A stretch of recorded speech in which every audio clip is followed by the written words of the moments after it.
And a very good morning to you. It's Monday, the 23rd of December 2019. Welcome along to our little chat show this morning, coming to you live from Television Centre here in Royal Berkshire, boys and girls.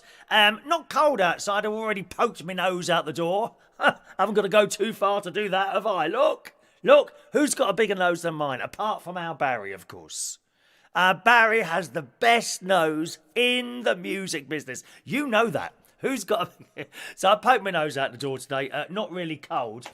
A few of the papers saying absolutely no white Christmas. It's funny, as I mentioned a few times before, how the papers will pick the possibly the worst weather that they can actually find in the UK and make that the headline, as indeed the Sun has done this morning.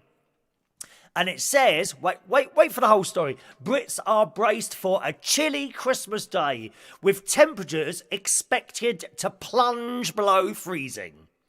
It says it's not clear yet whether Britain is in store for a white Christmas, boys and girls, although some of the other newspapers are saying definitely not a white Christmas. But here we go.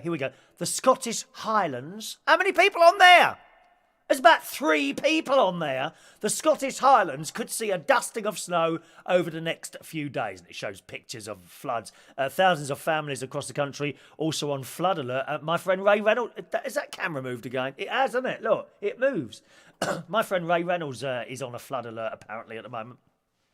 They're facing a washed-out Christmas. Homes from Cornwall to Middlesbrough are at risk with 80 flood warnings and 190 flood alerts in place after a deluge of rain battered south of England. I've got to say, just outside the front of my house, it's all grass and that. And it's absolutely saturated. Absolutely saturated out there. But I'm not near a river, so can't complain. It says about 90 homes were flooded, with rivers bursting their banks in Kent, East Sussex and Berkshire over the weekend. Anyway, and going down to the map for Christmas Day, right? Remember the Sun headline, temperatures are expected to plunge below freezing. There is one place on that map that is said 0 degrees, and that's just above Edinburgh. Everywhere else, it's kind of one's around Edinburgh, 3's just below Edinburgh, 2's sort of Tyne Tees television area, 4's over on the other side. Where's that? Is that Liverpool on the other side there? So you've got Tyne Tees there, Liverpool there. 2's around where I'll be in the West Midlands. 4's coming down to Wales, Birmingham. 6's over. 6's and 8's over sort of Cardiff and at the top there, North Wales. And then down south, Cornwall, Devon, Kent, Brighton, all around there, that's like 9's and 8's. Where is the freezing? Where is the temperatures plunging below freezing? Just above Scotland, Edinburgh, in the Highlands. I mean, no one lives there. There's about 5 people living there. That's all that lives there, isn't it? Anyway, so it's not looking too bad for Christmas Day. Let's say hello to some of you this morning who are joining us nice and early today. Good morning to Shania Steele. Good morning, Shania. Did you ask your dad what colour pen he wants because he won the bingo last night, didn't he? Or you wanted to know what colours, didn't you? Here we are. Coloured pens as available for bingo winners last night. Where are they now? Yeah, you wanted to know what colours. Hang on a minute. There we are. There's all the colours, darling. Look at all these colours. Where's red? We've got red here somewhere. There's red. There's red. These are bingo pens, not super chat pens, okay? They are slightly different. We've got red and yellow and green and blue. Oh, there's the blue there. Purple and orange and pink. And white. I can sing a rainbow, sing a rainbow, sing a rainbow too. Be happy, everyone. Choose, select your pen now, Shania, and that will be in the post. I was going to hold on to them until Saturday, but I'm going to take a risk and post them. I'm going to post them, okay? I've already got someone's downstairs. Can't remember who it was. Someone else won last night. There we are. Good morning to SOS Gold. Morning to Jason Hughes. Mike Rees-Ponto. A very good morning to you, Madam Davenport. That sounds like you're running one of those dodgy businesses, doesn't it, Mandy? Mandy Davenport, hello. John Aitken, one man and his Sprinter van is out there nice and early this morning. Good morning, Sean Pye, Info Dude Man. Hello to Ray Reynolds. Happy Monday and see you tonight at the Chamber of Horrors. Why can't I hear my echo? Oh, wrong button. Hello? Is there no echo happening? Hang on. Welcome to karaoke on Monday. Yeah, it's the Chamber of Horrors tonight, which you'll be able to watch as long as the internet's working. We'll be streaming that show tonight from about 7:30 on the Karaoke London channel, okay? Karaoke London, just search in YouTube for Karaoke London channel and you should be able to find that from about 7:30. Actually, talking to the internet in the pub, it worked perfectly on Friday, didn't it? The whole 3.5 hours with no breaks. Couldn't believe it. Fantastic, fantastic.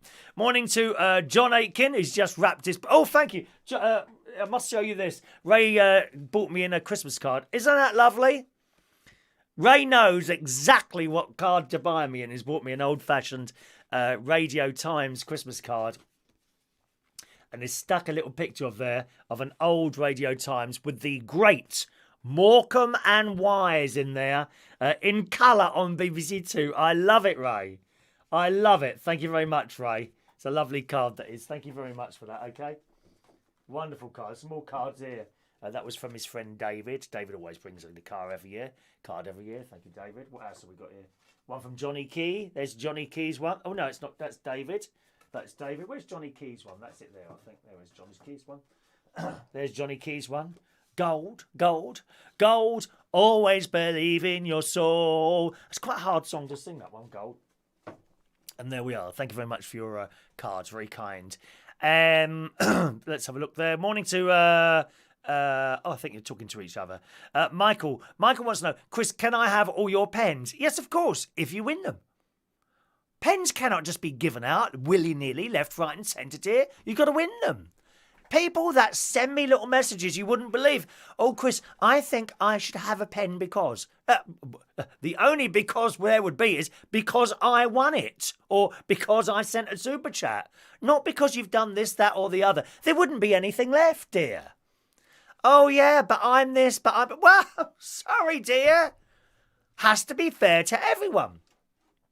John saw a beautiful rainbow on Saturday. I saw that. A rainbow over Shepherd's Bush. Good God. It was practically the most colourful thing you can see in that grey, dismal area. Dear me. Lovely rainbow it was, actually. Good morning to Fran. Great. Good morning, Fran. A special day for you, isn't it, my dear?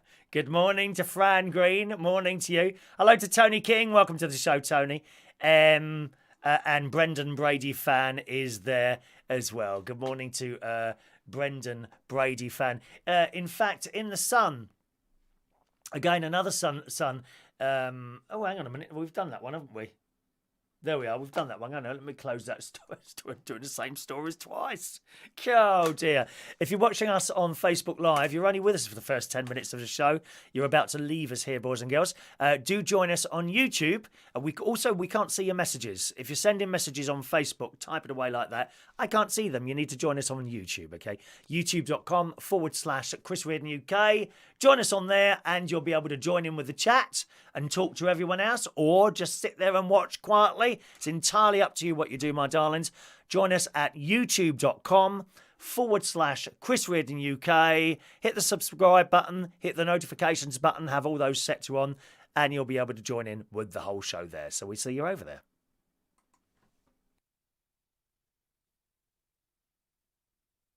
There we are. Excellent. Had a nice show last night. We did the... let's just take that down. Just a minute. There we are. A nice show last night. We did the bingo last night.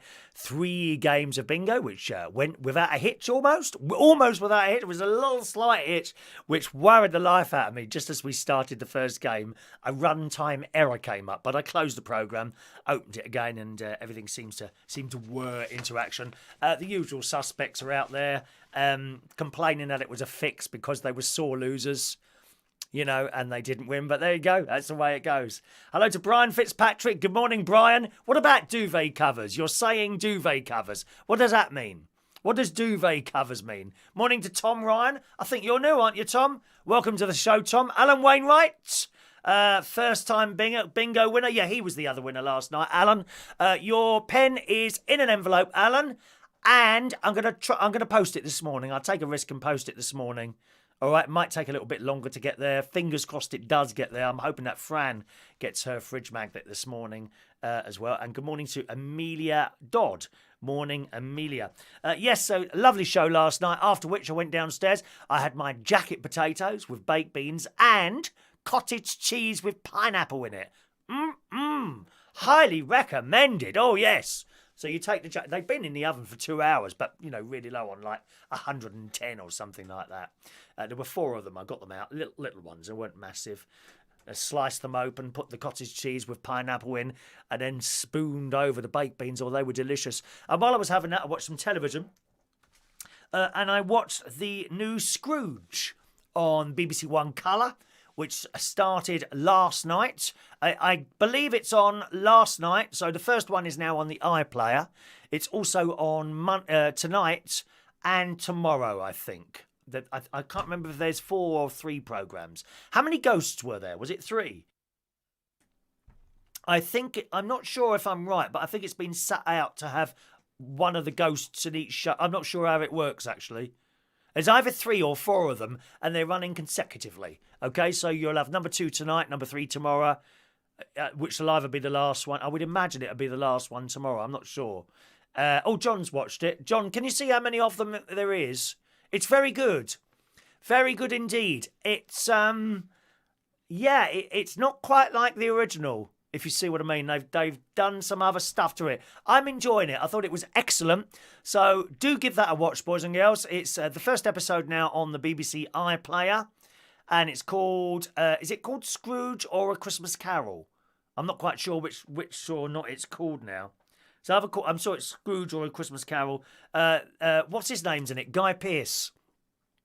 Guy Pearce, who of course was in Neighbours years ago, and in the I Love the Nightlife. Priscilla, Queen of the Desert. He was in. He's like the main character. It's very, very good. Very, very good. A little bit of swearing in there. Maybe not for children, that version. Okay, maybe not for children. All right. Anyone talking about that? There's 3 episodes of it. Okay. So that was last night. There'll be tonight and there'll be tomorrow. Really, really good.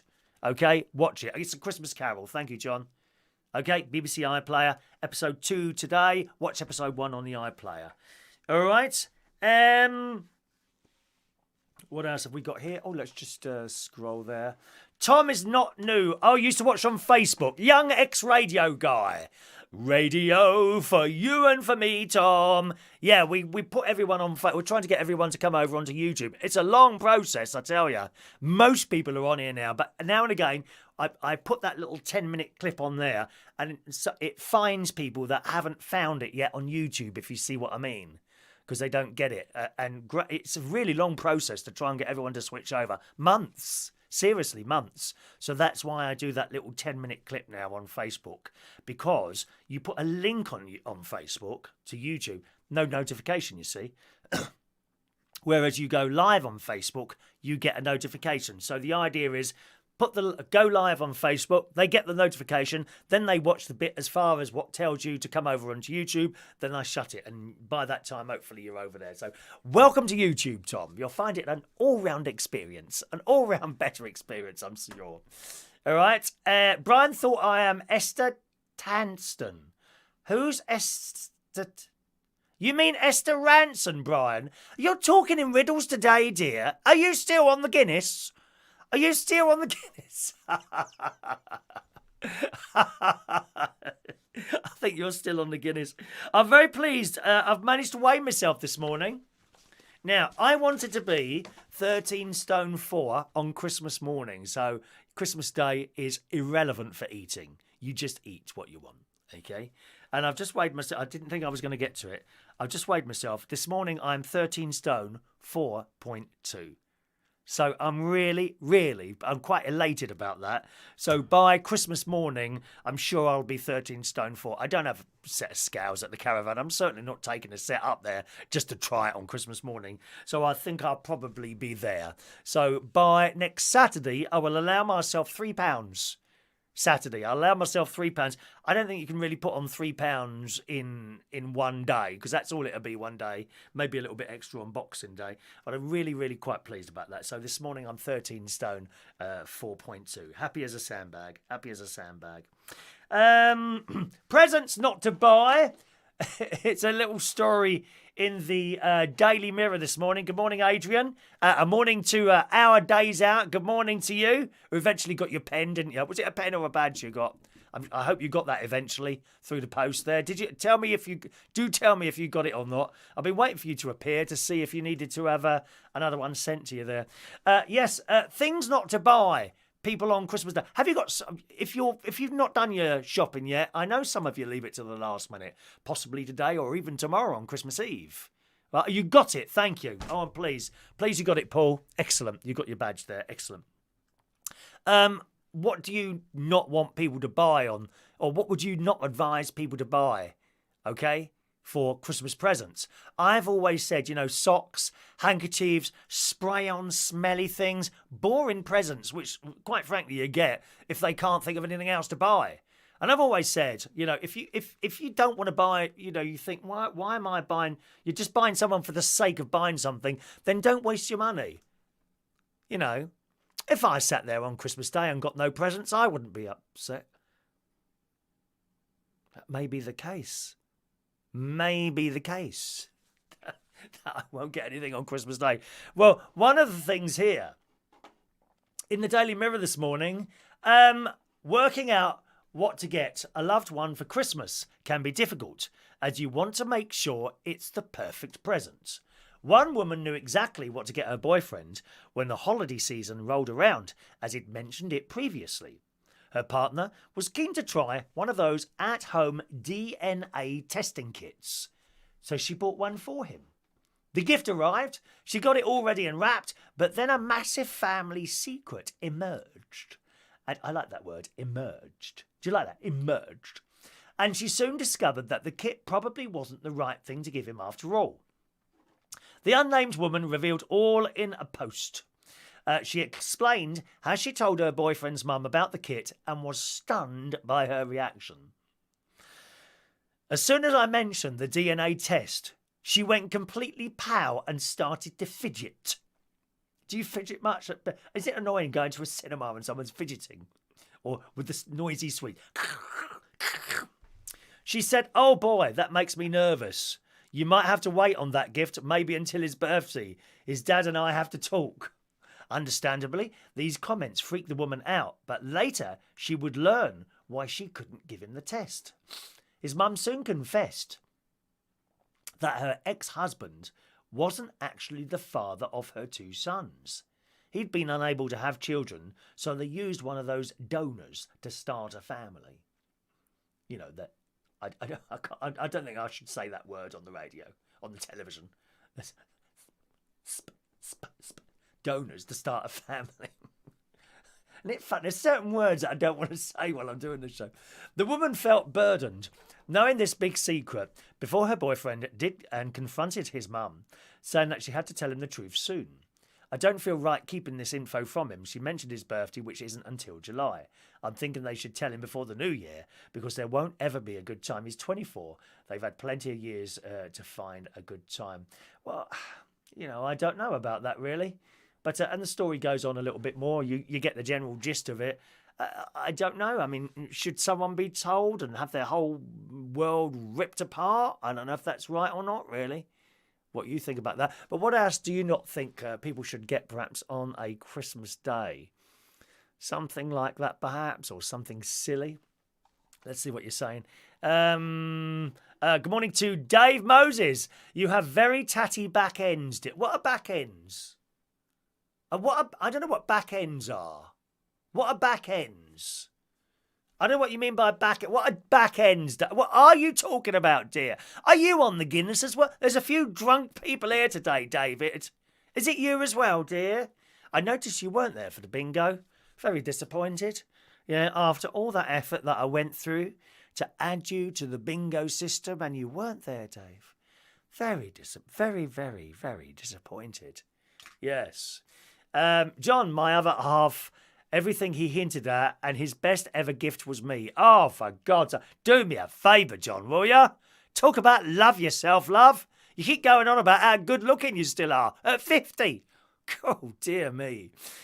Colin K, thank you. Well done, Chris. Tough time of the year to be losing weight. Too much temptation out there. No, Colin. I got to tell you, it's the Slimming World thing. I'm not going to the group. I'm doing it on my own this time, simply because I haven't really got time to go to a group. And with the Slimming World, once you've got on it, it's fairly easy to stick to it. It's getting on it and remaining on it for, shall we say, some people say a week. I say 2 weeks. After 2 weeks, you're on it and it's easy. Honestly, I can quite happily go out. So I might be driving back tonight. Well, actually, be driving up north tonight. I'll be driving up north, and I might think, oh, maybe I could have a little bag of crisps on the way up, and I will easily dismiss that from my head. Whereas a few weeks ago, my car would have automatically pulled into a garage to get that bag of grab-sized cheese and onion crisps. Oh, right. Let's have a look there. Gift vouchers are a boring present. Absolutely. And not a good thing either. Funnily enough, there's the person on BBC Breakfast this morning was talking about gift vouchers. Don't. They get lost. They get put in a drawer. And you've spent, I don't know, 10, 20, 50, £100 on a bit of paper. Someone shoved it in a drawer and simply forgotten about it. And then it times out, doesn't it? This woman said on the telly, you're much better to give money. If you really want to, you really can't think of anything else, and you really want to give a present, shove some money in an envelope and send it here as much as... But things are desperate here. I haven't eaten for days. Look at me, scrimping and saving on some mouldy old potato and half a can of baked beans, dear. It's terrible. As much money as possible. Send it through immediately. Oh, the backdrop, David. Well, that's the bit... I mean, that's just how it is, isn't it? That's the side of it, dear. Have you been... Of course, you're not in television, are you, David? I forgot, dear. So you're just a radio person, aren't you?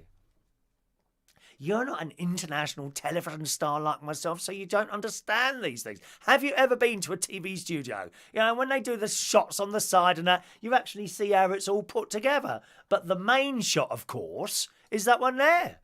We can have we can do everything here, David. Look at this, 3 cameras all at the same time. Can you do that on the radio? No, dear. Television people, dear. We're television people, dear. Not radio, dear. I've moved on. I don't know, Dave, if you won or not now. That game was last night. I've moved on from there, dear. Moved on from that. Jason expects nothing for Christmas. Always ends up with an earache. Is that from your missus? Well, you probably do something to deserve that, to be honest, Jason. Mick's still ill at the moment. Mick's not very well at the moment. He's got... colic. I don't know what that is. Had to have a toilet break. I've taken hundreds of meds. What, from the show this morning already? Or if as you have a medical condition, if there's anything you want repeated, just say, Mick. No problem at all, all right, mate? Morning to Diane Jeb. Hello to Diane. Michael. Okay, I see. I asked Chris to come and look. I can't go looking after anyone, dear. Too busy. Busy with my sad, lonely, pathetic life. Adrian is looking forward to cash. Please send him some cash as well. How's your mum, Adrian? Hope she's doing well. Wasn't she in hospital for a while or was visiting hospital? Hope your mum's doing all right there. Good advice, that, Jason. Don't stop in a lay-by. Have a bottle in the car. Very sensible. My foot is... I noticed when I moved my foot... Let's see if it's doing it now. No, when I was sort of sitting on the couch earlier watching the breakfast time this morning, I noticed if I moved my foot in a certain way, it clicked. This is the one that I twisted my foot. It's still painful, and it's okay at the moment. By the end of the show, it will start aching. I don't know if it's because the foot is kind of at the bottom of the body or something, and all the blood or whatever it is moves downwards. Whether it's that, and I have to go downstairs and put it back up again. Right, and talking of foots and things like that, presumably at some point, can you transplant a whole foot? Can you transplant a whole foot, a whole foot? Well, in the Sun this morning, they're going to be able to do head transplants soon. Head transplants. Now, if you could have any head in the world, what one would it be? So you got a few quid in the bank, I don't know, 500 grand in the bank. You can go to one of those special doctors like plastic surgeons, or it'd be more than that, wouldn't it, I suppose? You've decided to have a new head. Whose head would you like? You can have any head at all. Any head at all. In the Sun this morning, it says here, head transplants will happen by 2030, a top doctor has claimed. So it's only 10 years away. Be able to have a new head. How fantastic is that? Won't have to look so old. Who wants Gemma Collins' head? Oh, dear me, you'll have to have a pair of strong shoulders to hold that up, wouldn't you? I wonder if you have someone else's head put on you, right? Will you then have their personality or yours? So if you have Gemma Collins' head, all you'll want to do is eat McDonald's all the time and KFC's, wouldn't you? The story says, technology advances means transferring the head and consciousness. So you'll have their consciousness as well. The head and consciousness from one person to another will be possible. So presumably, if you have your old head taken off and you have a new head put on, you're dead, aren't you? Because the head is the person, isn't it? So if I was to have my head transferred, let's see who's got a young, nice body. No one there really, is there? You're all a little bit, shall we say, past it. I mean, the youngest one I think there is Dave Moses, but I'm sorry, I'm just not getting it from you, Dave. I don't know why that is. But if I was to have my head removed and another head put on, that's it. I'm dead, aren't I? Because the head is you, isn't it? Bruce Matthew, a former clinical lead for neurosurgery at Hull University Teaching Hospitals NHS Trust, I wonder how much the car park is there, made the realisation while working with author Michael J. Lee on science fiction novel Chrysalis in the Sun this morning. He told the Sunday Telegraph, initially our intention was just to brainstorm an idea, and it seemed rather silly. But then I realised it actually isn't. If you transplant the brain and spinal cord together, it's not impossible. And another medic said it's also working on the first transplant, but his method involves severing the spinal column, a concept Mr. Matthew dismissed as utterly ridiculous. So they're all rowing with each other. In Mary Shelley's 1818 horror film, Frankenstein, the scientist creates a monster by grafting together body parts, which I'm sure you've seen one of the many, many versions of Frankenstein. But whose head would you have?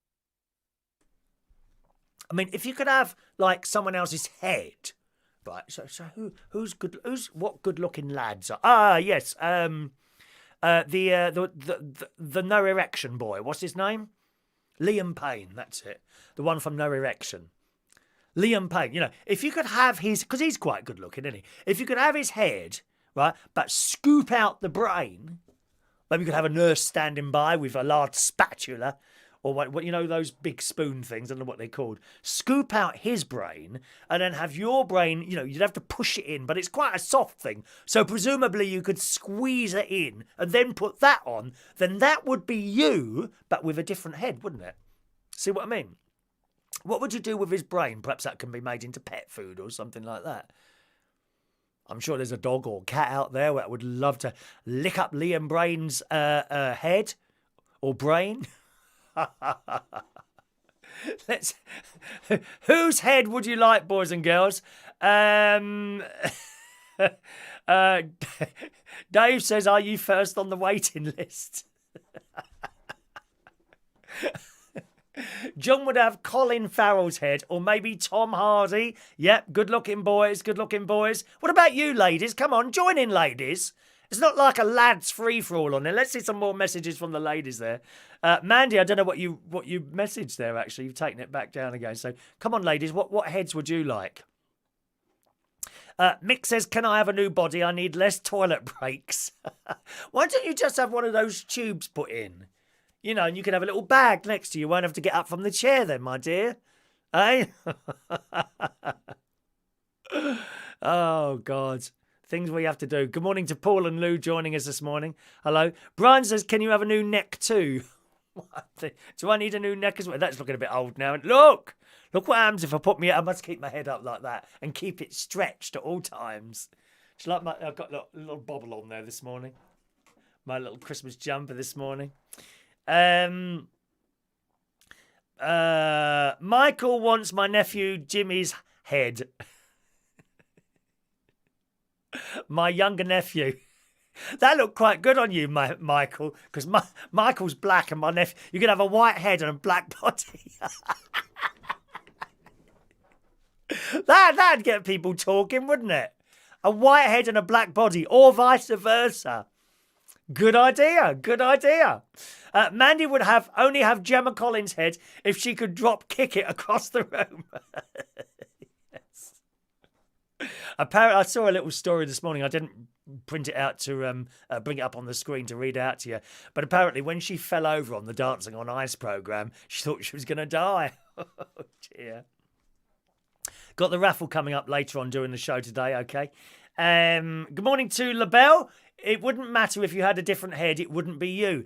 As I just said, yes, it wouldn't be you. But I was just saying earlier, you may have just joined us, LaBelle, so good morning to you.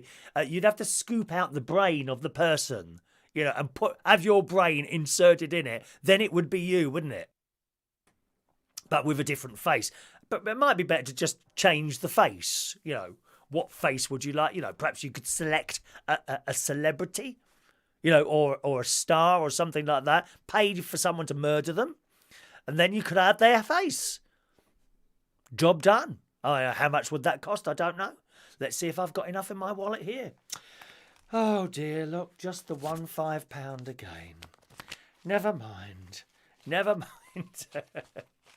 Amelia would like Miley Cyrus's head. Okay, Amelia. She obviously likes Miley Cyrus's face. John, if I was a girl, I'd have Kylie Minogue's head. Better the devil, you know. That one. And would it be singing as well? Paul and Lou would have my head. I'd do a better show then. How rude. Dave, could you not have interchangeable heads? Then you could leave one in a bowl of water next to your bed with your teeth. Perhaps you'd have to put it somewhere at night just so that it doesn't dehydrate, or connect it to a couple of tubes so that liquid keeps flowing through it. Eh? Anyway, that's the head story. Do you like the Christmas jumper? I wonder how many Christmas jumpers we have tonight, because I'll be hosting karaoke tonight, boys and girls. That's at Central Station Bar. Where's my poster? One moment, please. There it is. It's our last karaoke before Christmas tonight.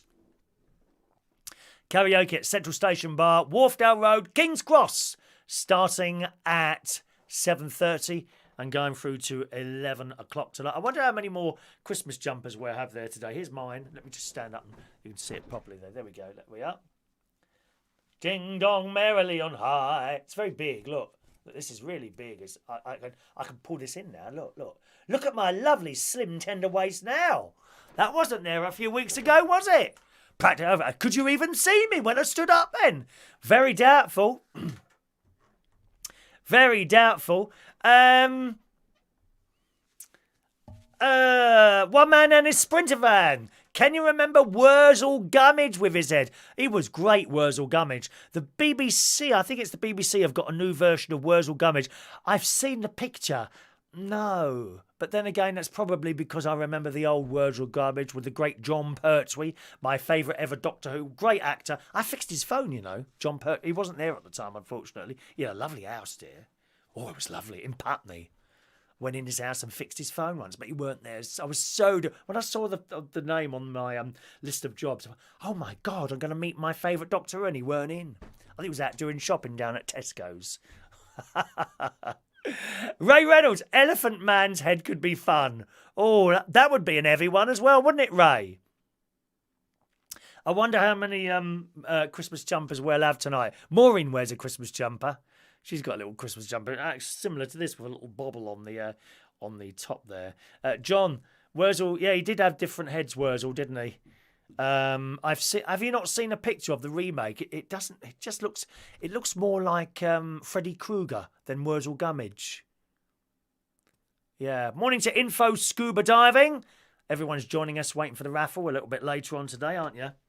Excellent. This one came from Primark, incidentally. All my Christmas jumpers, they're all about. Blimey, they're all about, I would say, 10 years old now. 8 to 10 years old, all my Christmas jumpers.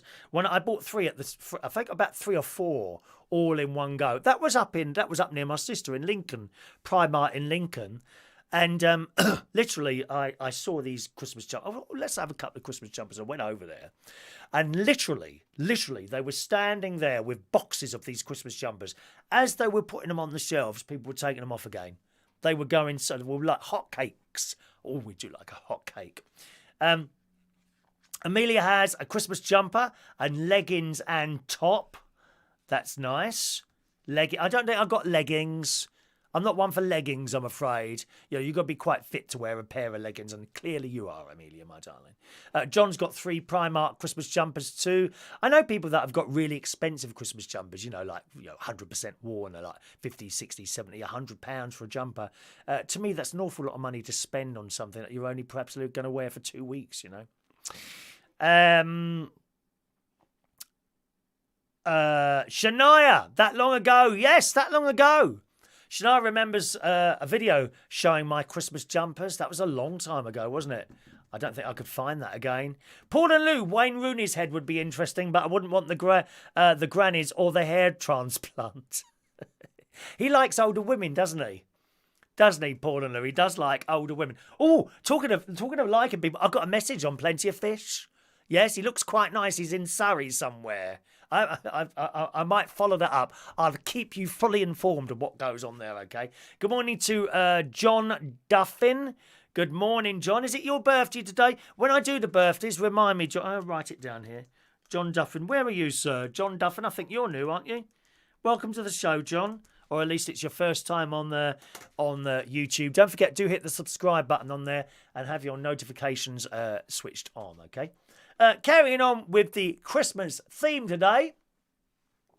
In the Daily Mirror, we all like Christmas differently, and that certainly is true. I like Christmassy things on Christmas Day. Christmas films, Christmas specials on the telly, although they're quite few and far between. Other people, they just like it as a normal day, don't they? I must tell you, I haven't bothered here in the house with any Christmas decorations whatsoever, other than what you see behind me. I do have a tree. I've got 2 trees, a large, which are both artificial, a larger one and a small one, which I've had for years. The small one I had fully intended to bring down, but with my foot bad, it's in the loft, you see, and I have to go up a set of step ladders, climb up for a little hole and bring it down like that, which isn't a problem, but if something goes with my foot, I've got no one to rescue me round here. I'd have to ring up the neighbour or somewhere like that. There'd be no one to come round.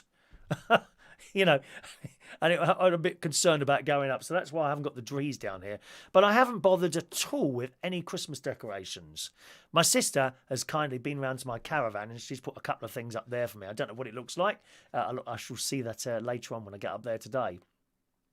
But in the Mirror, it says we all like to do Christmas differently, and we all like Christmases to be the best way of doing it. Everyone has a couple of traditions which make our festive celebrations unique, but now an etiquette expert has revealed the signs that he says shows your Christmas is common. Have you got a common Christmas? This bloke told The Sun the things to look out for this year, which expose your own Christmas celebrations as being a little less than posh. We recognise most of these things from our big day. So who says you need to be sophisticated to have a laugh? Number one, here we go. Fake trees. It says, your Christmas tree should be real, and anything that's pretending to be something is not... anything that's pretending to be something it's not is a bit naff, according to William. Although he admits there are some very realistic artificial trees out there. He says they're simply not the same. Well, my sister has an artificial Christmas tree, which she's had for about 20 years. It looks fantastic. Of course, there's a lot to do with hanging the little bits and pieces on it and the tinsel and the way you put the lights on it and all that business. But nevertheless, my sister's Christmas tree is about 18 years old. I think she spent quite a lot of money on it when she first bought it, but she's still got it. My two artificial Christmas trees upstairs, I believe one's over, they're both over 10 years old. One I remember buying from Asda. It's perfectly all right. You take it out of the box, put one top on the bottom, put the stands are always a bit dodgy, aren't they? These blooming Christmas tree stands. And I put it on the top and it looks great. I'm not very good at decorating Christmas trees. I'm not really an artistic person, as Dave Moses have kindly pointed out, with my backdrop, which doesn't quite reach across the side there, but it doesn't matter because this isn't the main camera. And you wouldn't understand that, Dave, as you're not a television person. You're just radio, darling. And looking at your face, I think you made the right decision. I'm sorry. I hope you don't mind me speaking possibly out of term here. But I think artificial Christmas trees are perfectly all right. I know people that spend 70, 80, 90 pounds on a real tree. How much? God. It says Instagram updates. Apparently, using social media on Christmas Day is another common activity. Well, I will kind of be doing that myself, won't I? Because we will have a little show for you on Christmas morning, okay? William believes you can use your phone to take photographs and capture special moments, but they shouldn't be posted on the day itself. I mean, where's this bloke coming from? It's supposed to be about the people you were with, not the people you were not with. So it's preaching to us what we can and can't do, is he? I see, one of those. Yeah, alpha male. Don't you love them? Alpha males. Oh, they get on my nerves. They come in and they try and take over, don't they? Alpha males. I can't bear them. For alpha male, read dickhead. Seriously. For alpha male, read dickhead. Christmas feasting. This is where we may part ways. William warns not to have eyes bigger than your belly when it comes to Christmas dinner, advising people not to pile up your plate. And we all see that. One of the things I really hate is wasted food. I hate wasted food. There's nothing worse than seeing someone walk around with a great big plate of food only to scrape half of it in the bowl or in the bin afterwards. What a dreadful waste of food and money. You wasted your own money. And we see this in restaurants all the time, don't we? People, especially in the Toby Carvery. That's a good one. You know, these greedy people at the thing, they pile like that though, they take it back to them, sit there, they eat half of it and then chuck the rest away. Disgusting. Disgusting. Why put that amount on your plate then? Oh, I paid for it, I can do what I like. Those sort of people, you know. Again, for greedy people who can't eat everything, see the word dickhead. We can say that on here because it's we're not regulated. It says the meal should include a meat, no dead animals on my plate, one type of potato and two other vegetables, with the turkey ideally being homegrown on your family's farm. Homegrown on my family's farm? Who's got a turkey farm? We'll be in the corner behind our third plate, piled to the ceiling if you need us. I'll come back to your messages in a moment. Present opening. Christmas should be an exercise in restraint. And stockings aside, the expert says all main presents should be exchanged after the Queen's speech. He says the later in the day you open the presents, the more sophisticated you are.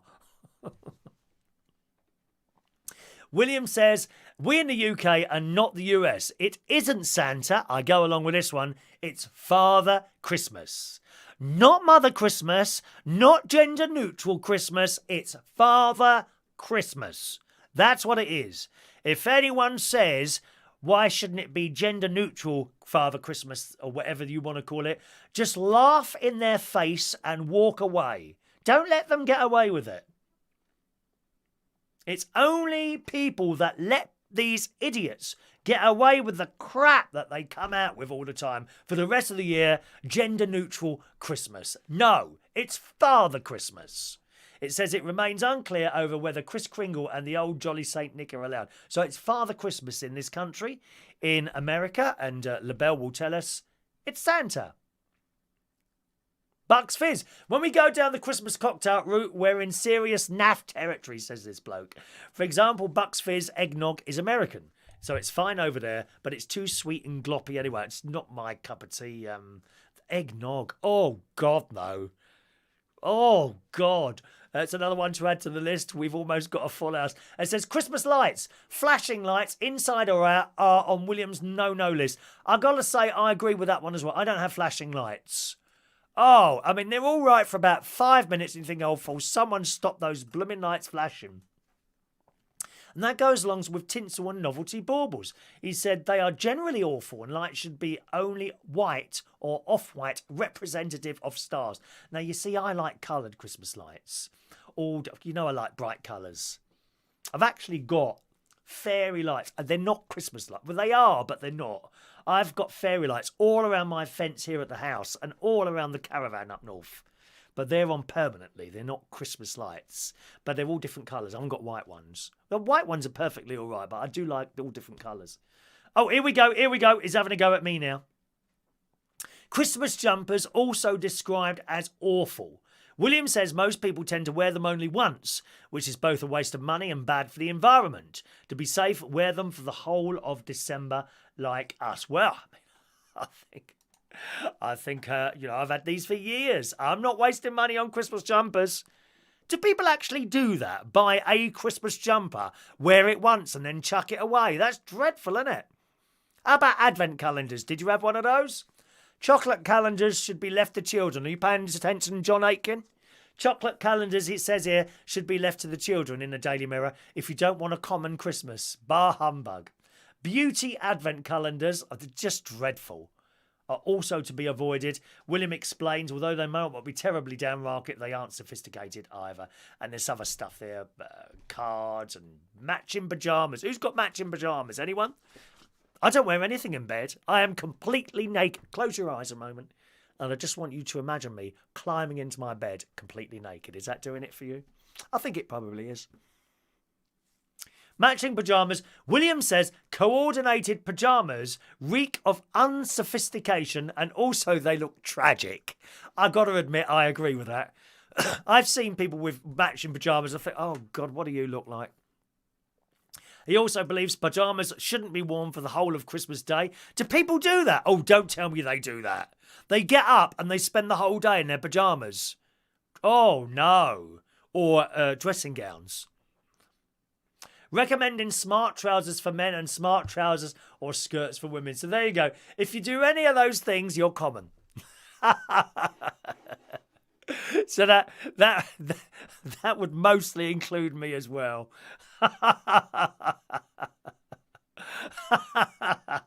Awful. Hello to Joseph. I've got a 2-foot fir tree up, and that's it. Nothing wrong with one of the little tabletop ones. Whatever, whatever goes. Whatever you want to do is fine.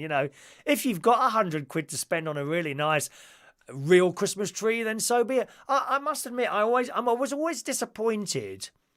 I think at Mum's house we had real Christmas trees, and then we went on to an artificial one, and I seem to remember a couple of them smelt of Christmas tree, but most of them didn't. And if you're going to buy that, you buy a real Christmas tree, you want it to smell a bit, don't you? Like piney sort of thing. I mean, all I've got to do here, where I live here, is open the windows because I'm surrounded by pine trees, as you know from that camera angle there. Can you? Oh, you can't quite see them today, can you? It's a bit bright out there. But I'm actually surrounded by Christmas trees, by pine trees here. It's nice. Alan, if I spent £170 on a Christmas jumper, I'd wear it all year round. Get your money's worth. Absolutely. Colin, you have fairy lights decorating your house all year round? Yes. They're pretty. I like little lights. I like little lights. Where are we? John. Oh, it's Jeannie D. I beg your pardon, Jeannie D. Now it makes sense. There's a lot of people on the YouTube, they have a different name to their real name, and it gets very confusing. I know you are now. Jeannie D, happy birthday to you. Your name will come up on the list. You don't need to remind me. I've already seen it on there. Okay? I do look at the names first. This is all prepared, this show, you know.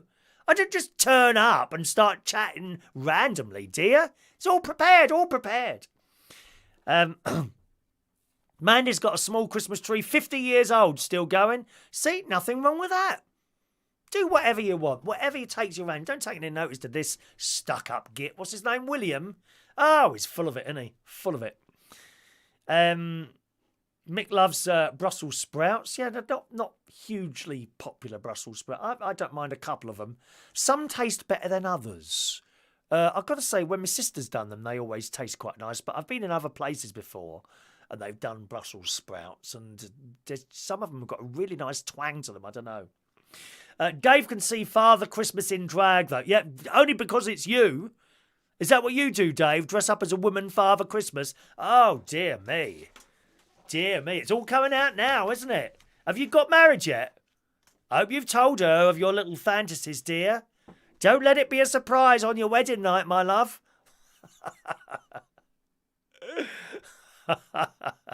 Yeah, Fran agrees with that. I hate food being wasted. I really do. You go and look in my bin, okay, any time, and you'll never ever see in there thrown away food, ever. I eat every single thing that's on the plate. You ask my sister, same at her house. If I put so much on the plate, then I will eat it. And there has been occasions where I've been out to do, like Toby Carvery, okay, and I've gone back for that third lot of potatoes, right? And I'm not, when I say that, I don't mean I've piled up the plate with potatoes. The first plate is probably quite a thing, okay? Then the second plate, there'll be just a few bits on there. And the third plate, I might go back up there and put 3 roast potatoes on. And I think I've had enough now. But I will finish those potatoes because I put them on that plate. It is absolutely a crime to throw food away. I really think that. Mick's been called many names and Santa isn't one of them. Yeah, probably by Mandy. Michael doesn't like Brussels sprouts either. Sean likes Brussels sprouts. The wife doesn't like me in the morning in bed when I eat the night before. It smells like a fruit and veg store. Ah, well, that's the beauty of sleeping on your own, Sean. I don't have a problem with that, you see. No one has to. I don't have to worry about anyone. The entire night I can be farting. I love it. You know, sometimes I set my alarm at various points in the night just to wake up and fart. I enjoy it. I get great pleasure. Like that. No one has to worry. I have a little chuckle to myself and then go back off to sleep.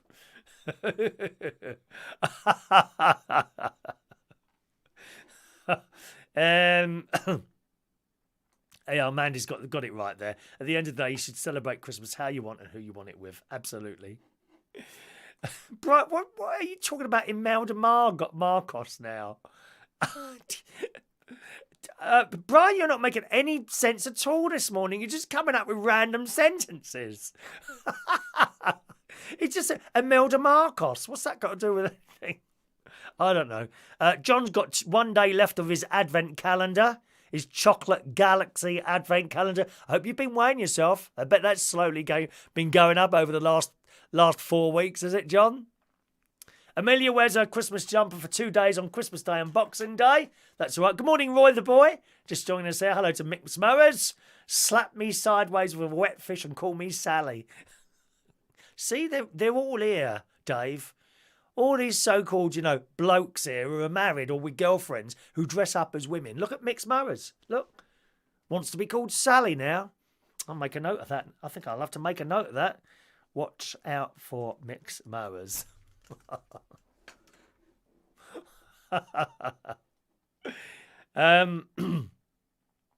Fran doesn't wear her Christmas jumpers once. Put it away for a couple of years. Waste of money. Well, you've got to keep wearing them, you see. I think I've got about 5. They were only, when I bought these, I think they were literally £10 each. And you wear them a couple of times and you put them back in the drawer for next year. Don't waste your money. Keep buying stuff all the time. LaBelle says, I never understand why being common was a bad thing. Well, it's a good job in your case, LaBelle, isn't it, my dear? Good job for me as well. Good morning to nephew Gary Butler. Good morning, Gary. Welcome to our little show, Gary. It's almost time for the raffle, gang. Stand by for the raffle. Okay, just spray your teeth with Febreze. Oh, I do like clean teeth. If you're coming up to ask for a request tonight, make sure your breath is all right first. I think I might have to announce people with bad breaths tonight when they come up and ask for their things there. Have you seen the new Star Wars film? No, never been into Star Wars, Adrian. I think I watched the first one. That was about it.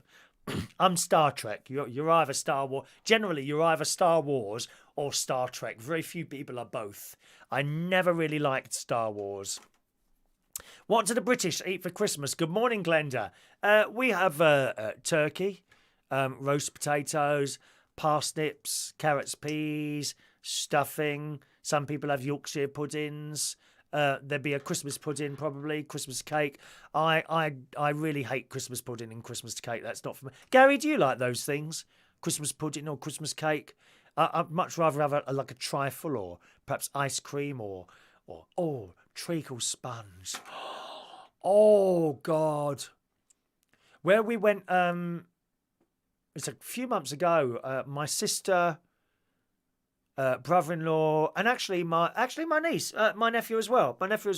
We went to them on different occasions. We went to this place, the Malcolm Arms, which is in a place called Anton's Gout in Lincolnshire, on the way to Boston, coming from where my caravan is. We went there a couple of times, and she does this treacle sponge.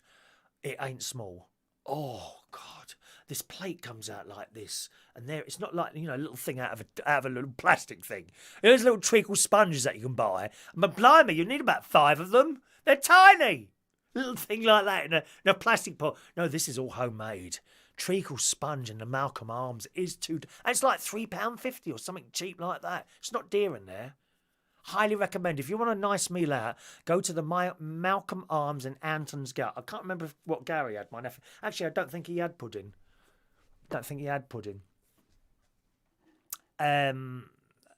are we now? Gary's having a McDonald's breakfast.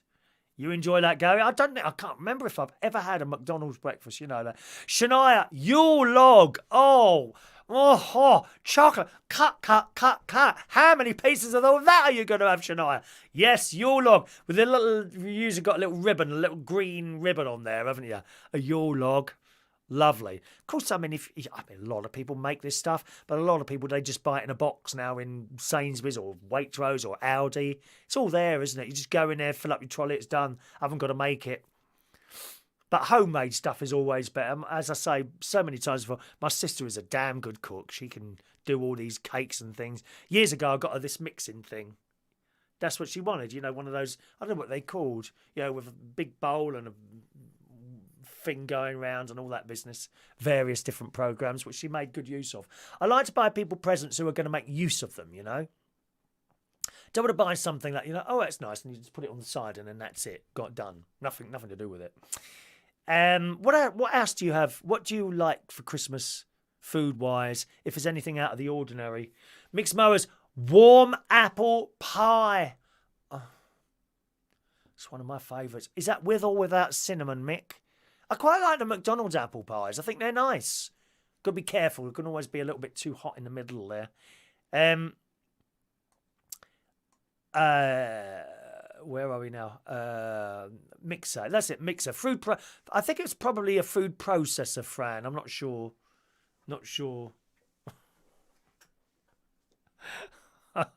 It's called a mixer. It's used to make concrete. Egg McMuffin for your messmate, Gary. Kenwood chef mixer. I don't know what one it is. I bought her. I don't think she's with us this morning. She's probably out preparing a little bit more. Pigs in blankets. Little sausage things with the little dead animal there with another dead animal around it. I wonder if it's the same animal. Trifle on a Christmas day. Yes, please. Trifle. Again, something that my sister does very well. The sponge in the bottom, the jelly, the cream on the top, a little silver ball bearings. Please don't use metal ones to be more authentic. Not a good idea. KFC for Info Doomed Man. Really? On Christmas Day? If that's what you want. A bagel meal. Paul and Lou Bagels. There's a great bagel shop in Brick Lane in London. I haven't been there for some time now. And the last time I went there, I parked at the wrong end. Brick Lane. I didn't realise. I just park in. I'll walk down the end. Oh, my God. It must have been miles. Walk and walk. And I went through there's some very dodgy people hanging around down that lane. Brick Lane in London. Bagel shop. And you get to the end and it's all like glass. It's quite old in there. And a big long counter like this. And all these proper Jewish ladies working behind there. You don't want to muck around with them. I tell you now, they're all sort of, there's not really any young ones there. But, yes, can I help you? And then you just tell them, oh, thank you, Fran. There you go, love, there you go. And they're fine. But if you're mucking around, then there's a few younger people in there mucking around. Yes, come here. Do you want something now or do you want to get out of the shop? They're a bit like that. I loved it. I love watching them work. And they work damn hard. That's the bagel shop. There's a couple of bagel shops, actually, along the Brick Lane. It's the one on the end, I think, that people advise me to go to. And it's so cheap. Cheap, dear. You come out there with like 3 or 4 bagels for like £5, filled with whatever you want. You know, the Jewish people, I think they like salt beef. I like the cream cheese. Very, very tasty. Very tasty. Mick does pigs in blanket with cheese and puff pastry. Oh, puff pastry. Oh, it's deadly on Slimming World. Puff pastry. Deadly. Hundreds and thousands on top of mum's trifle. Oh, fair enough. You don't have the silver ball bearings then. Very dangerous for the teeth. Glenda, we have ham. In America, we have ham, turkey, stuffing balls, mashed potatoes, sweet potatoes. I'm not a massive fan of sweet potatoes. Baked corn. I love corn. 7-layer salad, Christmas cookies. Yeah. Cheesecakes. Oh, yeah, I'm in the wrong country here. Can we have cheesecake, please? For after Christmas dinner? I like that. LaBelle, we switched between actually cooking either... what's that? Nifidi pine. I don't know what is that? It's barbecue. Are you having barbecue this year? Okay, fair enough.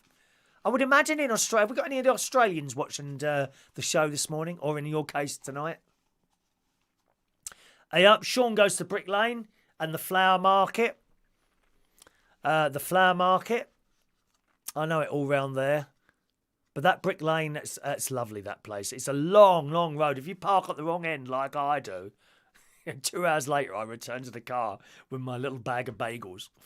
Lovely. Pigs in blanket. Michael likes those. Jason's going back to Greg's again in a minute. A festive bake, hot chocolate and chocolate ring donut. No, I can't eat these things yet.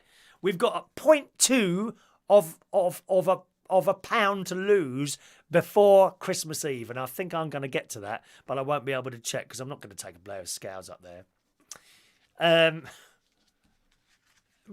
Brian's off again. Duvet cover. What are you going on about, Brian? Duvet. How does that fit in with any of this conversation? You just keep coming up with random sentences. I don't get it, Brian.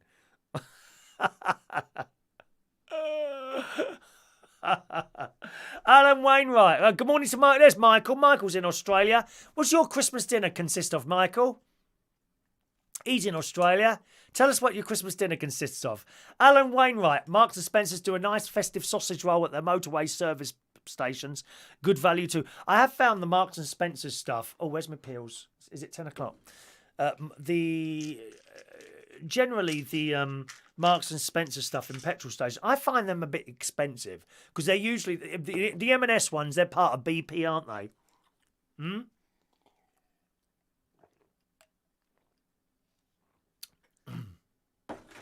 Yes. Morning to Steph Diamond. Morning, Steph. Okay, 10 o'clock time. I think we'll do the raffle now, boys and girls. It's raffle time here on United Kingdom Talk.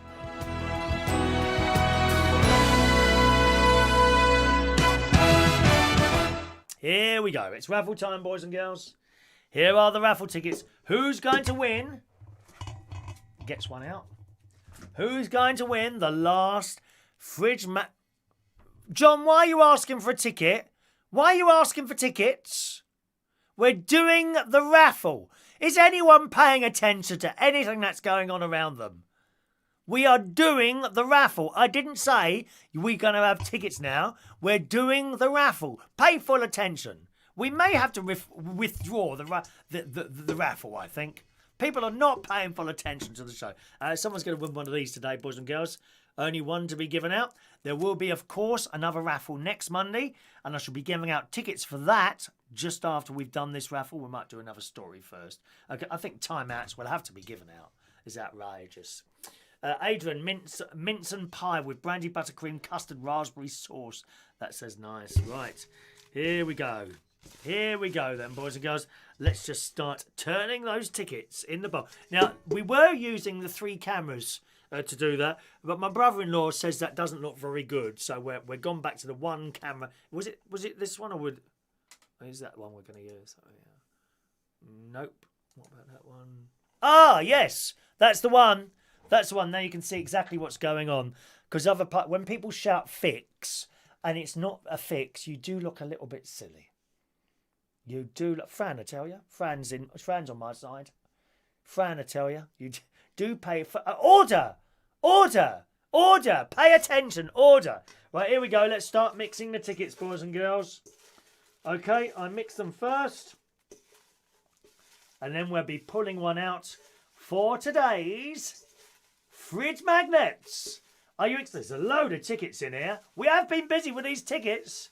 I've done my tablets. Thank you, correct, Tony King. There does need to be a bit of pain and suffering on this channel.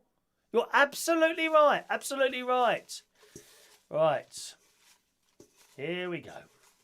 There's no fix, Gary. Gary, you didn't answer me yesterday. Do you want me to bring up some tubs of sweets, or have you got them already? Please let me know, because I'm going to go down to the co-op after the show. I've got to get some blueberries anyway, so I'll pick up some sweets in there if you want me to, okay? Right, here we go. Mick, who's saying, for anyone else who says fix, I might have to go into this bowl now and remove the tickets. Oh, I'm looking a bit green. Just, there's something wrong with that camera. 1 minute. I'm looking a bit green on there. Hang on. Configure video. Let's just do a right colour. Has that worked? No. Has that worked? No. Oh. I'm looking a bit green on there, aren't I? Isn't that strange and mysterious? Let's try the white balance.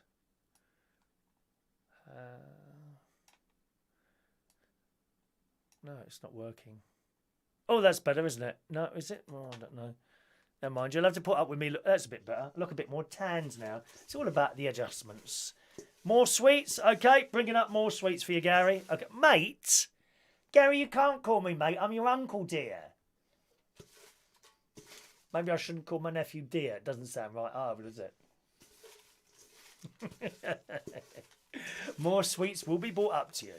Right. Okay. Are you ready, boys and girls? It's time to pick a raffle ticket. Let's have the drum roll. Here we go.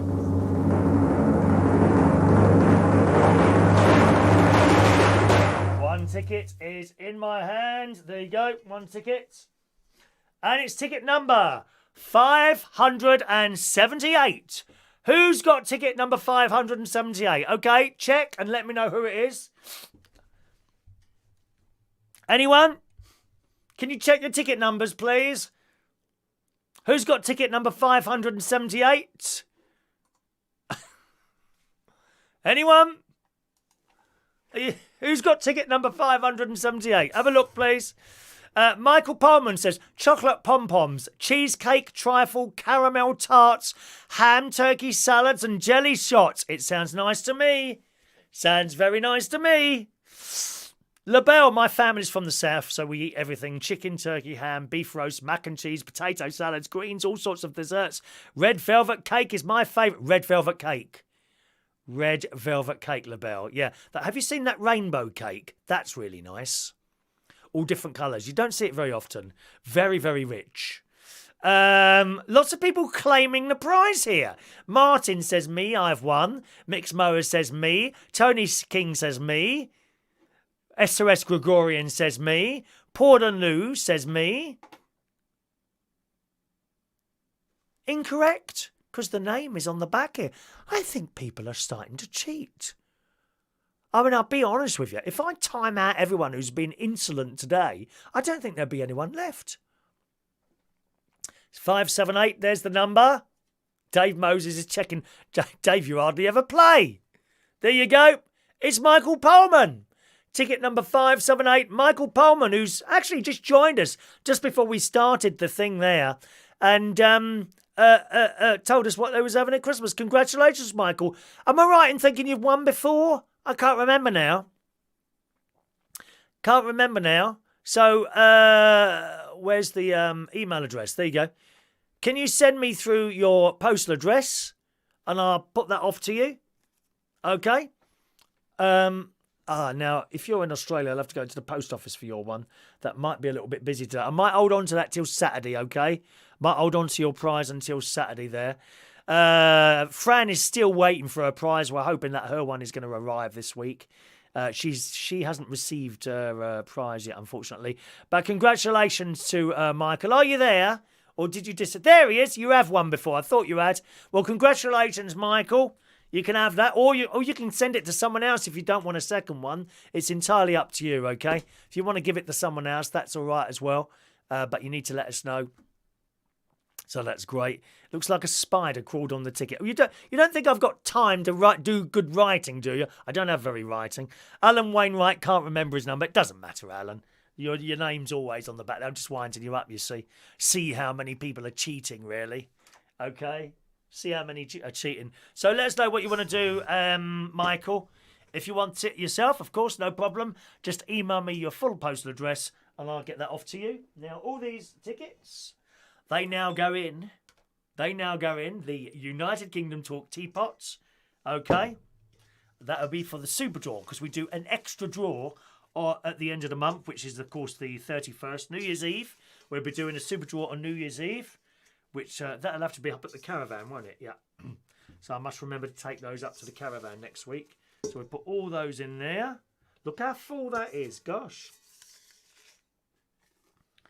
There we are. Who's that there? High Grade Gaming. He goes in there. Look how full this is. Look. Look at that. Full up with tickets, that is. Okay. Full up with tickets, that is. Look at that there. Excellent. Excellent. Right.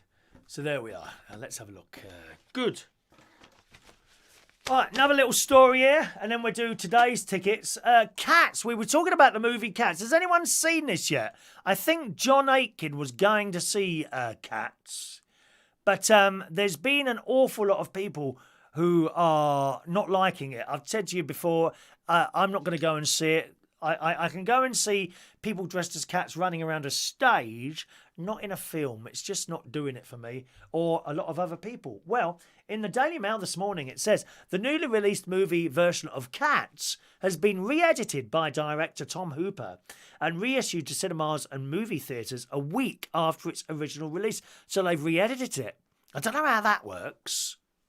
How can you re-edit something that's already out and then send it back? Oh, I suppose it's all digital, isn't it? Yeah, I suppose. How do cinemas now receive their films? Does it just all come down a wire? I suppose it does, doesn't it? Yeah, they don't send great big things of film around anymore. Or do they? I don't know. Or is it like a tape? Does it just come down a wire? It says, this follows a slew of bad reviews from film critics who have slammed the film across the board. The film released last Friday is reportedly being updated because Hooper didn't finish working on it until the day before the world premiere, which was last Monday. Gosh, I mean, he's the director, you see. In an exchange on Twitter on Friday, it was revealed that the following note was sent to theatres before playing the film. DC and Deluxe Technicolor will be sending updated FTR20 SMPTE DCPs. I don't know what all that means. They're just letters. The amount of people that just use abbreviations, we ain't got a clue what's there's a maybe you know what this is. Is it BME or something like that? I keep seeing this, and it seems to involve black people. I saw David Lammy is going to be the first BMBE or something like that. What does that mean? Anyone remember what those letters? I keep seeing that at the moment. Well, no one's got a clue what it means. What does that mean? Abbreviations. So they've done it here, and no one knows what that is. It says it will be sending updated FTR-20 SMPTE DCPs of cats, which will include some improved visual effects. The runtime is unchanged. While the actual content of the movie will most likely remain unchanged, some visual effects may have been fixed or improved by the director and his post-production. I think that's horrendous. Letting a film go out before it's completed. Gosh. Unbelievable. It's like all this stuff that we buy now, you know. How many times have you bought a gadget? Perhaps visual or audio, anything, or mobile phone. Right, and it's not working. It's not working. And then you've got to do an update. We never had to do that in the past. You just bought something and it was tested to destruction, and then you plugged it in and it just worked. Not anymore. We're doing the same with films now. They haven't even finished doing the film properly, and they released it. Oh dear.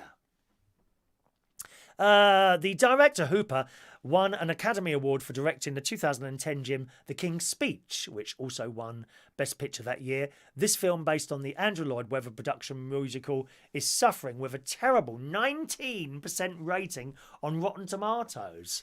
It just goes to show you. I mean, he did the King's Speech, which got rave reviews, didn't it? But this one is terrible. You're only as good as your last show. That's been said before. You're only as good as your last show. Which probably means after this one, I'm finished, doesn't it, really? Let's be honest. Most of the reviews, it says, are fairly savage, including one summarised simply with the word woof. However, the Daily Mail's own Brian Vinner found he had a soft spot for the feline fiasco. Praising the film, he wrote, 8 out of 10 cinema goers will enjoy it as long as they go prepared what is essentially a feline-themed ballet. It just... I'm sorry, it just... I can't go and see it. I have no interest in going to see that film at all for the reason I gave you. I can go and see people running around on a stage dressed as cats. On a film, no. I would expect to see sort of animated real cats, because they can do that. They do that with lots of films. You know, they get a real animal and somehow they animate it, or it looks very real. Or cartoons. Yeah, I can do that. Aristocrats, great film. People dressed as cats on a film, no. No, it's not doing it for me at all. Morning to Adam the plumber. Good morning to you, young man. Morning, Adam. Direct connection is what DC meant. What about all the other letters, though? I don't know what all the other letters are. Paul and Lou. Oh, Paul and Lou. Are you asking for your spanner to be removed? No, they know what they're doing, Paul and Lou. You know what you're doing. SMPTE, the Society of Motion Picture and Television Engineers. Thank you, Infant Scuba Diving. But who else knew that? Why don't they just put that then? Why don't they just put that? Madness. LaBelle has seen it. It was awful. LaBelle was in the original production in London. Well, you didn't say that, did you? As a kid, came back to do it on Broadway. There are too many things wrong with that film. But you see where I'm coming from there, don't you? I would happily go and see that at the theatre. It makes sense to have people running around in cat costumes. Not on a film, though. No. So these people apparently create standards for production, the SMPT. I don't know who they are. So now we know. But no one else knew that on here. You must be something to do with films. Info Scuba Diving. You are a film person. Fantastic. LaBelle, she wasn't a fan of the show, but it was a job. Yeah, I mean, I used to do DJing jobs in the past, which I hated, actually. I've done DJ jobs in places that I hated just to get the wages. It's fair enough, isn't it? Yep, so it is just a job. Martin wants to buy a calendar. They're all coming back to you tomorrow. I think there's about 3, actually. There's 3 calendars. I thought there were 4. There's 3. There's 3 calendars coming back to give out to other people. All the calendars have gone now. Gary, this stream needs updating.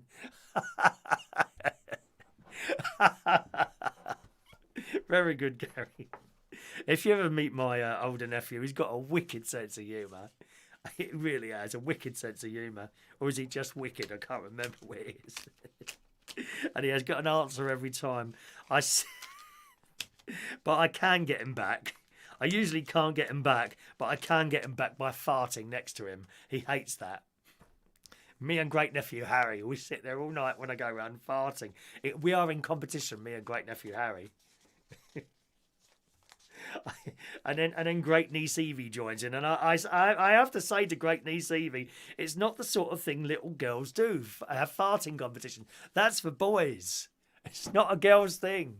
But she don't take any notice. She carries on. Gary hates it. He's up like that. He goes, oh no. I like that. Abuse it, lose it. I like that. Adrian's still waiting for his prize. You've never won anything, Adrian. You're just one of those unlucky people in life who's going to win nothing ever.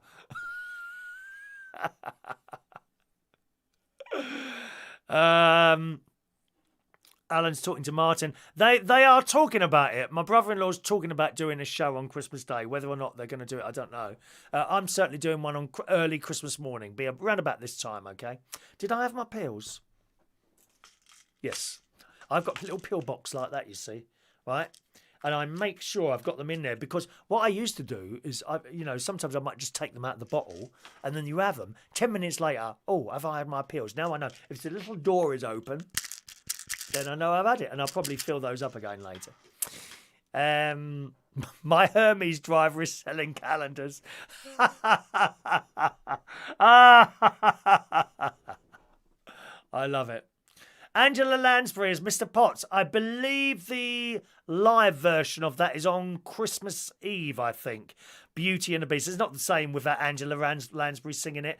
They don't even do that line, you know. Off to the cupboard with you now. Chip doesn't do it. Angela Lansbury. They should have had her singing that on the live show. There we are. Let's just scroll down. There you go. Info scuba diving. Used to work for a documentary film company in London. There you go. That must have been an interesting job to do. That sort of thing. You're kind of behind the camera, aren't you? I think absolutely fascinating doing something like that. Adrian's going to see Cats tonight. Let us know tomorrow, Adrian, how you get on with that one, okay? Be very interesting to know your personal opinions of it. I can't really give an opinion of it because I'm not going to go and see it. All I've seen is the trailers, and if the trailer doesn't get you, then what's the point in going? Oh, Netflix. I believe Lost in Space is back either tonight or today or tomorrow. Can someone look that up on Netflix? Lost in Space. The first series was excellent. With Never Fear, Smith is here, who is now a woman. She was a bloke in the first film. It doesn't matter, mate. It's irrelevant, really. Dr. Smith's in it, and the little boy, and the dad, and the mum. It's great. Lost in Space, coming back on Netflix, possibly today. Info scuba diving, freelancers in broadcasting. Yes, I did indeed. Saw the pictures of your office, the North Lincolnshire Television Studio Complex. LaBelle, they should have just taped the stage production and put the celebrities in the lead roles. I think I would have watched that, actually, yeah, because then it's a stage show, isn't it? It's a stage show, so, yeah. Let's have a look there.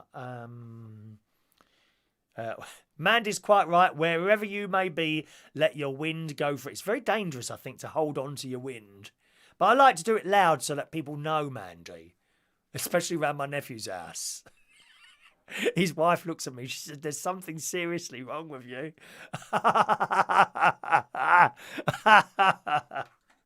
Andy loves cats, my friend Andy. Andy, John, I don't know if you know, Andy sent me a lovely message because we do keep in not regular contact, but now and again we send each other a message, Andy. And John, I don't know if you know, but Andy was a barman at that place I DJ'd at in Earls Court. God, 30 odd years ago now, called Harpo's. He was a barman there. And it was this year, actually. He sent me this message. We were talking about DJ, and I told him how I'd stopped doing it now. I gave up. I just lost interest, really. Completely lost interest in it. Funnily enough, a friend of mine, he's got a lovely place in central London, and he's only just moved in there. Let me see where it's called now.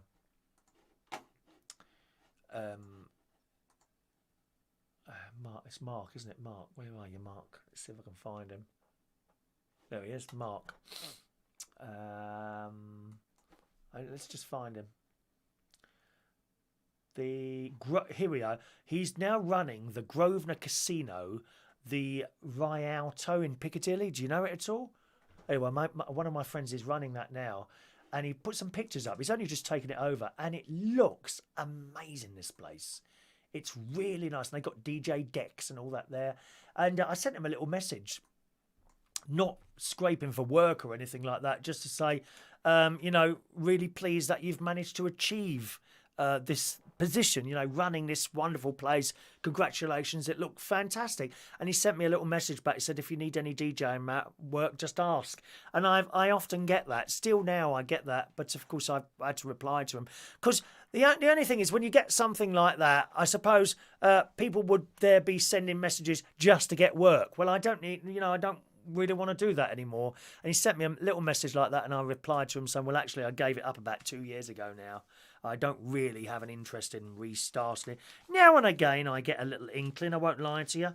I think to myself, oh, maybe I might like to try a night again. But you see, the other thing is, of course, if I went back in there, I'm 2 years out, two and a half years out of date with the music now. I've bought no music for 2 years. Yeah?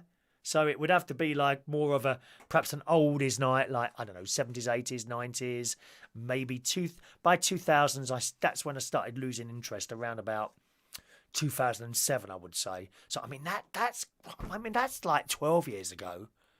2007 is 12 years ago, is it? Something like that? God, it's just amazing where this time goes. It really is.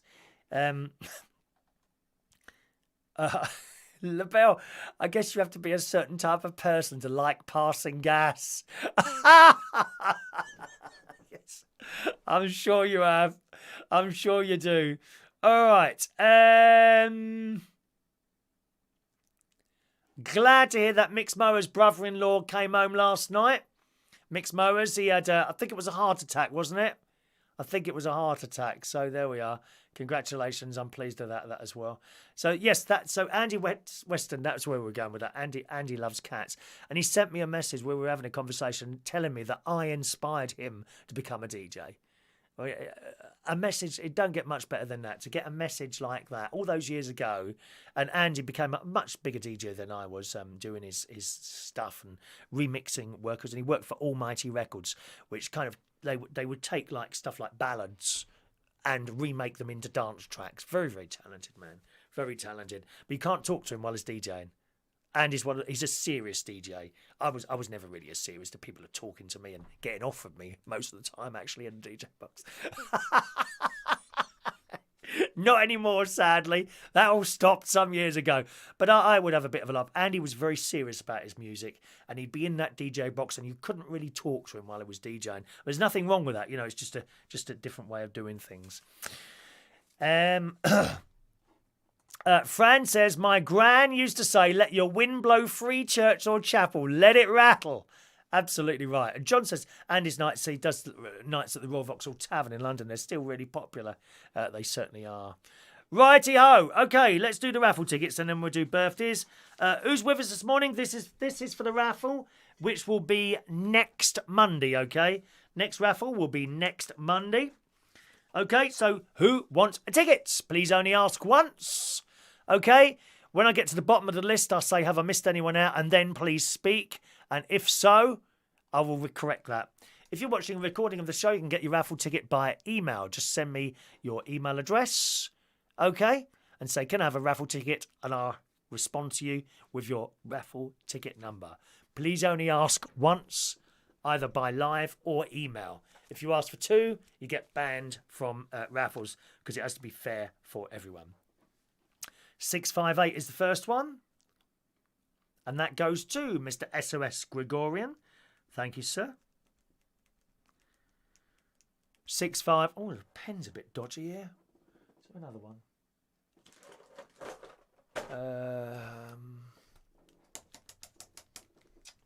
The thing's like a little bit broken. I haven't got another one in here. No, we'll put up with it. I can't use one of my bingo pens, dear. SOS Gregorian. Joey Millen, 659. One man and his Sprinter van, 660. 661 for Fran Green.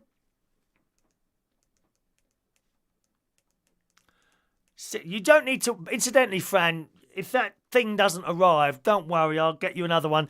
If I may just give it a week, I hope you don't mind, just to see if it's got stuck somewhere, okay, darling? 662 for Jason Hughes.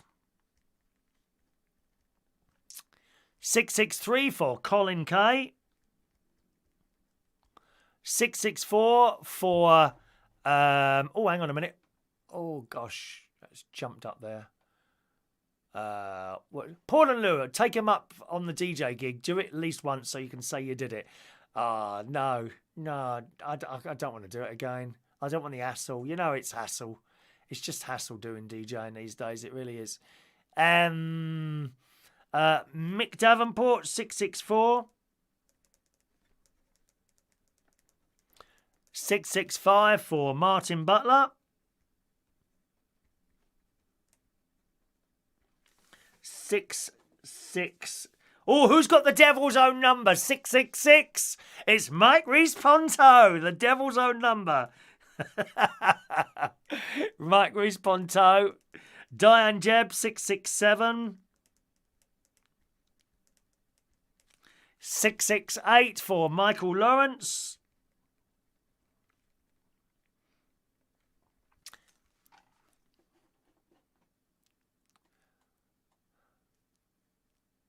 669 for Tony King. 670 for Mandy Davenport. 671. Adam says, yes, I remember being in your box many a time playing with your knobs. 671, Paul and Lou. LaBelle, 672. Info Dooman, 673. 674 for Sean Pye. 675 for Gary Butler. 676 for Roy the Boy. 677 John Aitken. See, my foot's starting to hurt. My ankle's starting to hurt now. Mixed Mowers, 678.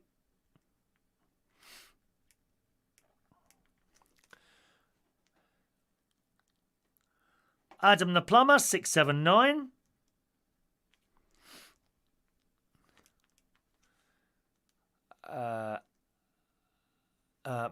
Michael Pullman, 680. He's open for 3 wins, aren't you, Michael? Cost me a blooming fortune to send them damn things to Australia. I hope you don't win again. Wherever you are, your prize will find you, unless your name's Fran Green. She ain't got her shit. Michael Ross Herndon. Hello, Ross. Ross Herndon. Amelia Dodd, 682. 683, Alan Wainwright.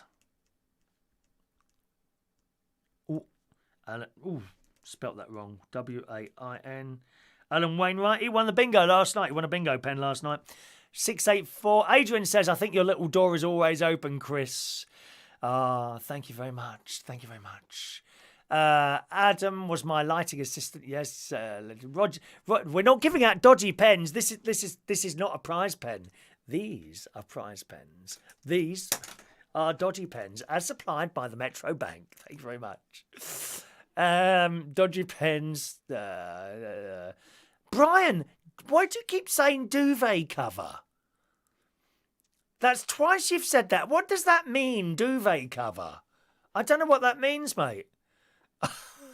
God. Are you on painkillers, says John. No, I don't take painkillers, John. And unless I absolutely have to and the doctor says, take these, I don't take pills. It's as simple as that. I always think, there might come a time where I really need painkillers, right? And I just feel that if you've been taking them, and there's plenty of, I'm sure some of you out there, get a headache, oh, I'll have a pill. No, I won't do that, you see. There might be a time where I really need painkillers, and I just feel that if I've been taking them sort of, dare I say, willy-nilly for this, that and the other, then they won't work so well, and you have to have even more. And the more of a drug that you take, the more likely you may have problems further down, because everything has a side effect. My pills, you remember I told you I've just changed my pills back in November, right? Apparently, I only found this out last week. I was on 3 drugs. I'm now only on 2, because they give you the least amount of drug for whatever condition that you have that they can possibly get away with. And nothing to do with saving, it's all to do with, the less drugs that they give you for any condition at all, the better it is for you, right? And I said, well, why have you taken one out? He said, well, certain people are okay with 2 drugs and the reason they've dropped one of my drugs out is because I'm a good drug taker, if you see what I mean. So if, as you well know on the show, 10 o'clock comes, I down those tablets, right? If people start missing tablets out, then that's where they get into trouble. You've got to keep doing exactly as the doctor tells you. Otherwise, it all goes terribly wrong. So, and that's why I've gone down from 3 to 2, because I'm a good tablet taker. Sometimes you get a little form, have you missed any of the and the answer's no. Sometimes I'm a little bit late, but generally an hour either side is fully acceptable. So that's why there. So painkillers, no, I don't.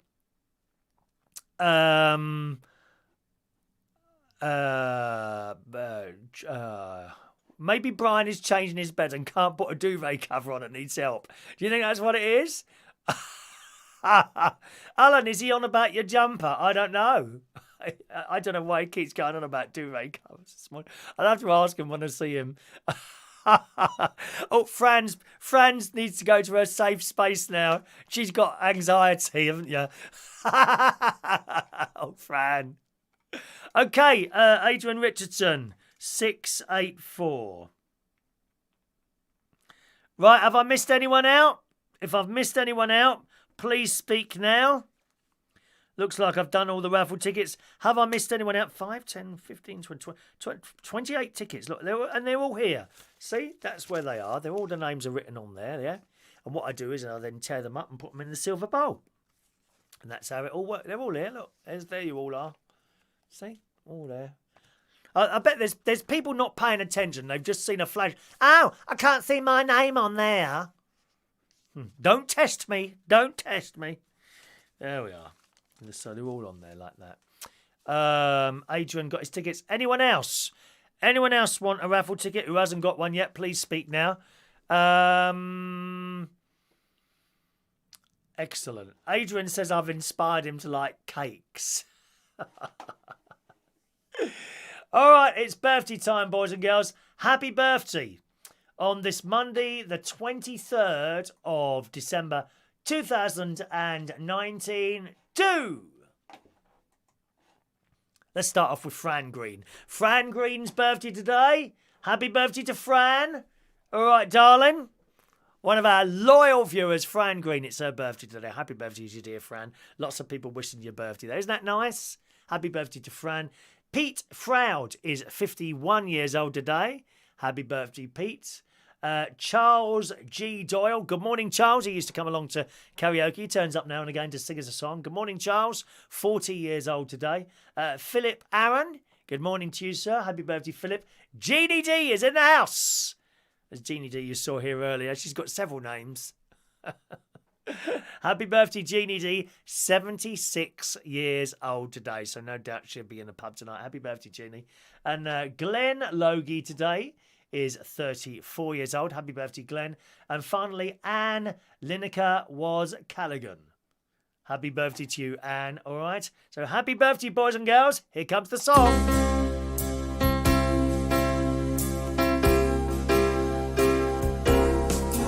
Happy birthday to you. Happy birthday to you. Happy birthday.